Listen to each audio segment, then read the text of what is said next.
Tumefika na sisi Nanga Media ni power. Kaka kama nini kidogo? Kwanza mjambo. Mjambo. Ilikuwa naulizia kampuni nyingine huku hivi Nanga Media. Mwaijua kweli? Nanga Media.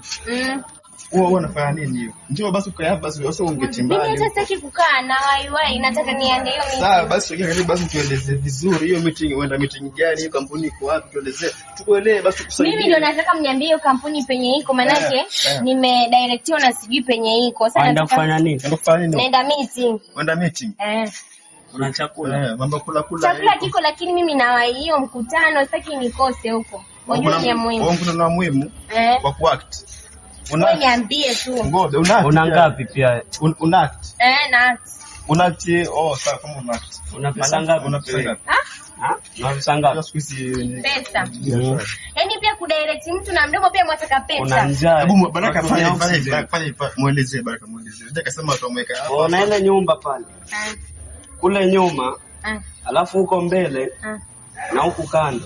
Nadhani iko hapo katika. Umaliza vizuri, ngoja nikwambie basi. Hii nyumba hii. Mbele ya hii nyumba, nyuma yake hiyo nyumba ambayo utaona hapo mbele, mbele hiyo nyumba. Jamani, ngoja mimi siwaelewi. Utafika. Uelewi nini na kila kitu ushaelezewa. Hapo ndio bandika hapo Nanga. Nanga unasema Media. Nanga nini unasema? Yaani hata pia kujua Nanga Media. Nanga Media. Hebu rudia tena hiyo direction, unajua sinafuata. Hii nyumba hii unaiona? Hii mbele hii nyumba, nyuma yake hiyo nyumba kwa utaona hapo mbele. Alafu nyuma yake nyumba nyingine. Ngoja kwanza. Hii nyumba, mbele hii nyumba. Mbele si nyumba. Ngoja hujaelewa. Nyuma yake hii nyumba ambayo unaiona, mbele ya nyumba ambayo utakayoona mbele yake, alafu nyuma mbele ya hiyo nyumba nyingine. Ndio. Umeandika tu banda. Niache na changamoto. Akili zangu ziko. Niko hopeless. Ni hapo kifika tu hapo wewe utaona niache na changanyikiwa mtu wangu kweli. Akili zangu ziko. Niko hopeless.